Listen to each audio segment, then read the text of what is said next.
छत्तीसगढ़ के सरगुजा जिले से शिक्षा व्यवस्था को शर्मसार करने वाला मामला सामने आया है। बसंत पंचमी जैसे पावन अवसर पर एक सरकारी शिक्षक शराब के नशे में धुत होकर स्कूल पहुंच गया। यह पूरी घटना कैमरे में कैद हो गई और अब सोशल मीडिया पर भी तेजी से वायरल हो रही है। मामला लखनपुर विकासखंड के गुमगरा गांव स्थित जूनापारा प्राइमरी स्कूल का है, जहां पदस्थ शिक्षक बुद्धेश्वर दास पर आरोप है कि वे नशे की हालत में सरस्वती पूजा के दौरान स्कूल पहुंचे और बहकी बहकी बातें करने लगे।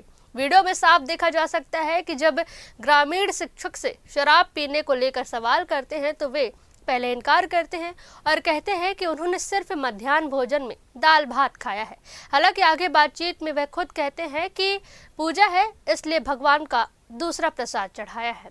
ग्रामीणों का आरोप है कि शिक्षक बुद्धेश्वर दास आदतन शराबी है और पहले भी कई बार नशे की हालत में स्कूल पहुंच चुका है। मामले की गंभीरता को देखते हुए पंचायत प्रतिनिधियों ने मौके पर ही ग्राम सभा बुलाकर शिक्षक को स्कूल से हटाने का प्रस्ताव पारित किया है। वहीं लखनपुर के बीईओ ने पूरे मामले की रिपोर्ट तैयार कर डीईओ सरगुजा को भेज दी है और शिक्षक को सस्पेंड करने की सिफारिश भी की गई है।